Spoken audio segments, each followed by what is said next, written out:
අපි ප්‍රසිද්ධ වීමට ඒ වගේම උසස් වීමට නිවසේ දකුණු දිශාව බලවත් කරන්න ඕනේ.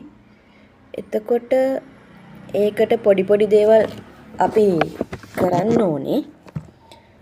ඒ වගේම අපි ප්‍රසිද්ධ වෙන්න, ඒ වගේම අනිත් අය අපිව පිළිගන්න ආකාරය ඊටම වැදගත් වෙන්න, ඔබට වටිනාකමක් ලැබෙන්න, ඒ වගේම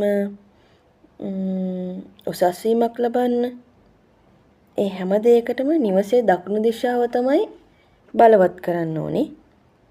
ඉතින් අපි අනාගතයේදී හිතන්නකෝ ඔයාට ගෙයක්, වාහනයක්, ෆෝන් එකක්, ඒ මොකක් හරි දැන් ඔයාට ගන්න ඕනේ මොකක්ම හරි තියෙනවා නම් ඒක කරන්න නිවසේ දකුණු දිශාවේ. ඒ නිවසක කාර් එක ෆොටෝ එකක් තියන්න ඕනේ. ඒ වගේම නිවසේ දකුණු දිශාවේ රතු පාට මල් නැත්තම් මල් බඳුන්, රතු පාට මල් සහිත බඳුන් තිබ්බහම ඔයාගේ දකුණු දිශාවේ නිවස බලවත් වෙනවා.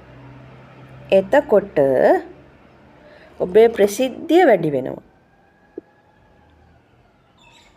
එතකොට මොකක් හරි